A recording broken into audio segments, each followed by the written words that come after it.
President Tinubu departs Riyadh after meeting with Saudi Crown Prince. House Committee on Pension promises to initiate reforms that will address gap, eliminate corruption in the sector. Good evening and welcome to NTA Ijebu ode News at 7. My name is Anthony Gandono. Now the news in details. President Bola Tinubu has departed Riyadh, Saudi Arabia after attending the extraordinary Joint Arab-Islamic Summit, which focused on the current situation in the Middle East. States and governments of the Organization of Islamic Cooperation and the League of Arab States. At the summit on Monday, President Tinubu called for an end to Israeli aggression in Gaza, acknowledging that the conflict has persisted for far too long, inflicting immeasurable suffering, and expressed deep concern on the humanitarian conditions in Gaza. Reiterating Nigeria's call for an immediate ceasefire in Gaza, President Tinubu affirmed the country's support for a two-state solution where both Israeli and Palestinians can coexist in security and dignity. He called for the establishment of a dedicated secretariat to implement the resolutions of the summit and urged the leaders to mandate the select heads of governments to canvass support globally and oversee the implementation of the summit's resolutions. After the summit, President Tinubu also had an audience with the Saudi Crown Prince Mohammed bin Salman. Details of their discussion is yet to be known. Still on presidential visit to Saudi Arabia, the Saudi Crown Prince and Prime Minister of Saudi Arabia, Prince Mohammed bin Salman bin Abdulaziz Al Saudi, has assured Nigeria of support in its economic reform programs.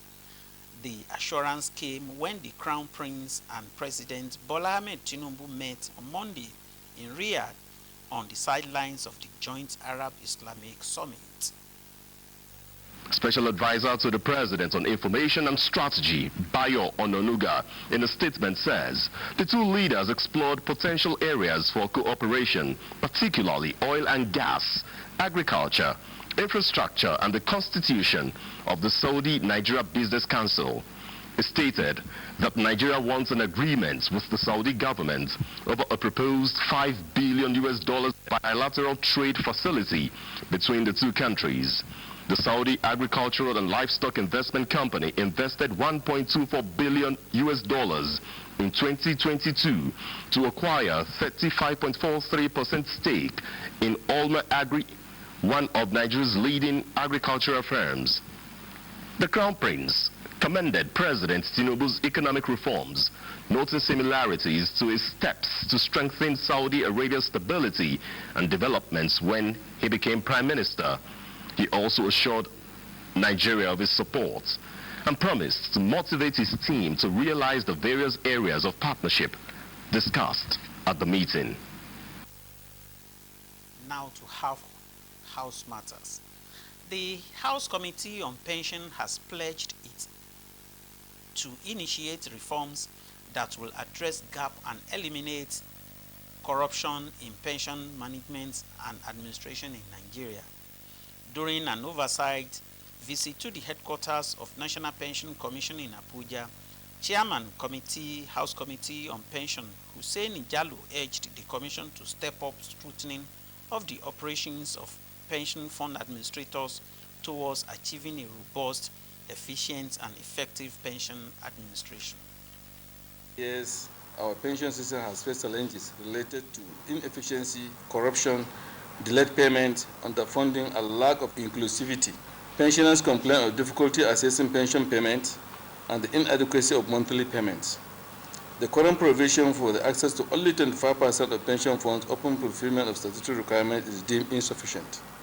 Therefore, reforming the pension system is crucial to ensure that retirees live with their dignity and that workers have confidence in the system. I expect this to continue in a routine manner going forward. where we are working cordially together, and the committee brings issues to you so that you can partner with us and resolve those issues.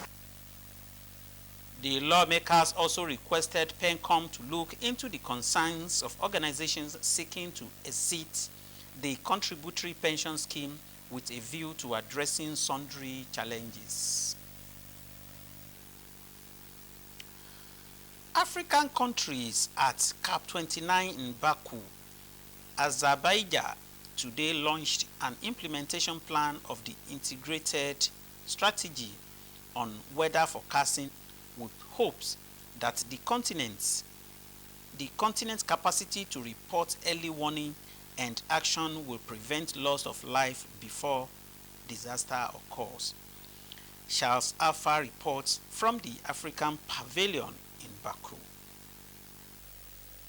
Early and accurate weather forecasting, getting the right and early data preparedness. These delegates from Ghana, Nigeria, the Gambia, among others, think can help save lives and prevent a catastrophic impact of climate change. The implementation plan, they believe, will promote technological transfer, invest in meteorological infrastructure, and empower nations to effectively monitor weather climate situations as well as water levels.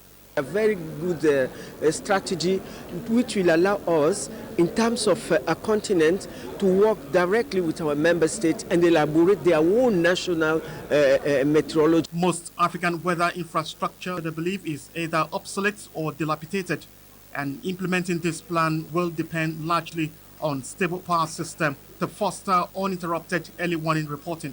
Over the last year, if you look at it, 90% of the energy investments went into other places, geographies other than Africa. And Africa, in countries like Africa that we have, where more than half the population today lives, they struggle without being able to have the same thing that he said, the access. So one of those things we have looked at is the root cause of this problem.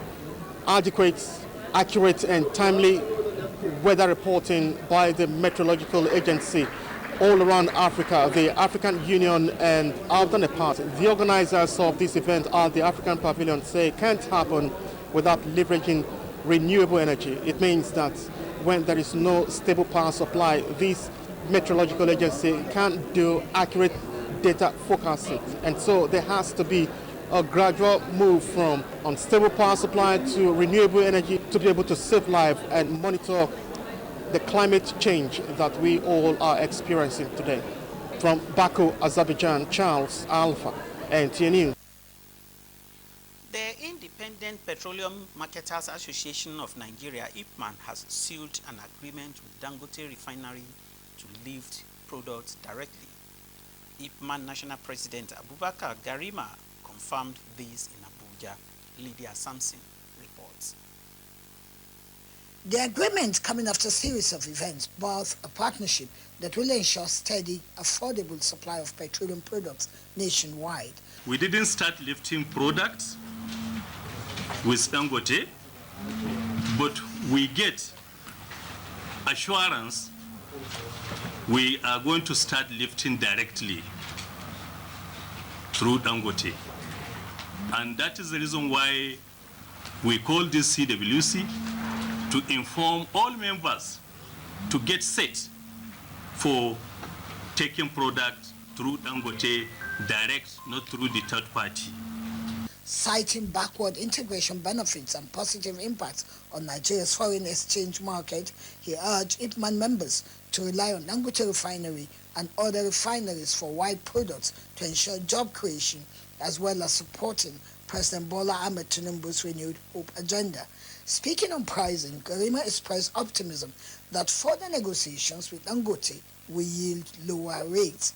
On compressed natural gas, the IPMAN president said the association is preparing for a seamless transition to CNG refill stations nationwide, stressing that IPMAN is committed to supporting the CNG initiative and partnering with the federal government for its overall success. This partnership is expected to increase efficiency, affordability, and economic growth for Nigeria's petroleum industry. A move expected to eliminate middlemen, reduce costs, and ensure steady supply. In Abuja, Lydia Sampson, NTA News. You are still watching NTA Ijebu ode News at 7. The news will continue after this break. Please stay tuned. It's the Glow Festival of Joy and it's raining exciting prizes. Oh, for 120 days, we take it to the max. Mind-blowing, loaded prizes.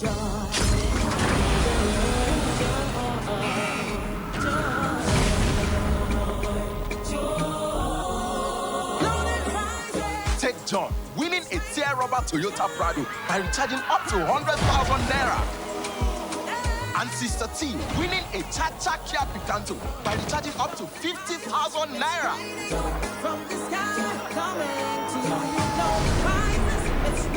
Yes, the gifts are unloading joy all over Nigeria. From Toyota Prados to Kia Picantos, Keke Napets, generators, sewing machines, and even grinding machines. Just dial *611#, choose your prizes, recharge the value for the month, and you too can win. Whoa, you too can win, oh! You are welcome back. The news continue. Arising from lessons learned from the outcome of some industrial disputes involving governments, agencies, and their employers, efforts at familiarizing state councils in Nigeria with the current thinking in industrial court jurisprudence are in full swing. Correspondent Mina Daniels reports the Attorney General of the Federation and Minister of Justice, Lateef Fagbemi, SAN, was at a capacity building held in that regard. It is common practice that friction sometimes occurs in the workplace, either between employers and their employees or among members of labor unions and trade associations. Efforts at seeking solutions to such industrial disputes gave rise to the establishment of the National Industrial Court of Nigeria in 2006. Since then, it has adjudicated on many industrial disputes, notably cases instituted by the National Union of Electricity Employees as well as ASU, all against the federal government. But government as respondents in some of such cases filed by aggrieved workers sometimes lost their cases due to what was ascribed to the inability of litigators to adequately understand the current thinking and industrial court jurisprudence. And if the principle is that federal causes should go to a federal court, why should we complain if item 34 is removed and singled out and a special court is made for that purpose? Addressing this challenge, Attorney General and Minister of Justice says adoption of international best practices and approach to labor-related disputes is the new order. The role of National Industrial Court, therefore, is very critical to our national interests and has the responsibility not only to resolve labor disputes, but also shape the environment in which workers and employers can coexist productively. Arising from this workshop in Abuja for state councils, they are expected to utilize the critical insights gained to provide winning arguments in support of government's standpoint in industrial and labor matters. In Abuja, Mina Daniels, NTA News.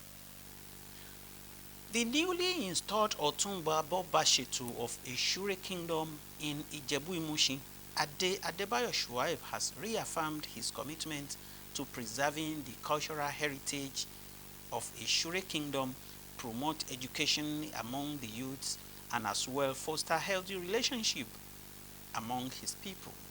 Ode Adebayo Shuaib made the promise at a reception held in honor for the new chieftaincy title bestowed on him by Obelu of Iselu Kingdom, Ijebu Oba Abdul Samad Kasali. Fatima Hassan was at the ceremony and completes the report.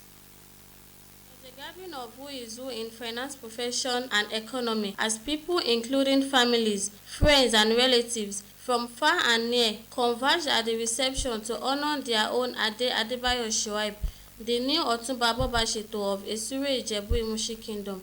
The chieftaincy title, according to some members of Shuaib family, is relevant to their position in Ijebu Kingdom, and the holder was jointly presented. The greatest achievement I've achieved in this family is one of my siblings to be crowned as Baba Sheto of Eshure Kingdom. And it's not the only one in Eshure. Before they called him to be a chief in Eshure Kingdom. I'm very glad for being Baba Sheto of Eshure Kingdom. Reacting to the candidacy of Ade Adebayo Shuaib as the new Otumba Baba Sheto of Ijebu Kingdom, his professional colleagues and friends said he deserves the title due to his antecedents and relationship with others. Not just only from Abura or from Abuja or from Lagos, far as much as from Zamfara, Sokoto, Kebbi to come down to just grace this occasion. He's an awesome person. King organizer. And so because of that, he merits it. A great leader. We know him everywhere. He has been bringing the young people up. While expressing his appreciation to the royal father for recognizing his contributions to the community, the new Otumba Baba Sheto promised more commitment to preserving traditional values and embracing progress, as well join hands to lead the kingdom to a brighter future. Features for the community, I've told the king, I want to educate the community, the youths.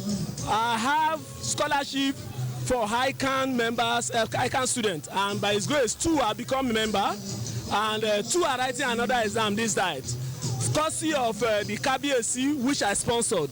Also, I just announced that WAEC, I will sponsor 4 candidates every year. It can increase next year by ×2. Due to his work, he barely stays at home, and now he still have to be coming to the community as well. Because whatever they are doing in the palace, he must be there to support the king. The new Otumba Baba Sheto, joined by his guests thereafter, took to the dance floor to express their happiness and appreciation.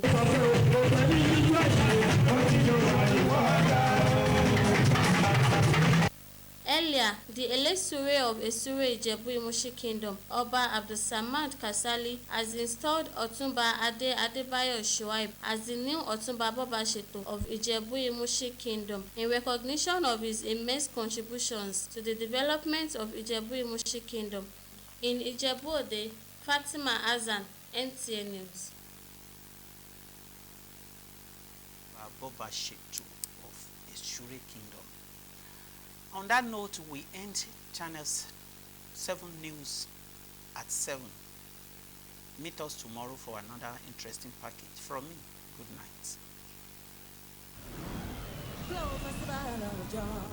It's the Glow Festival of Joy, and it's raining exciting prizes. Oh, for 120 days, we take it to the max. Mind-blowing, loaded prizes.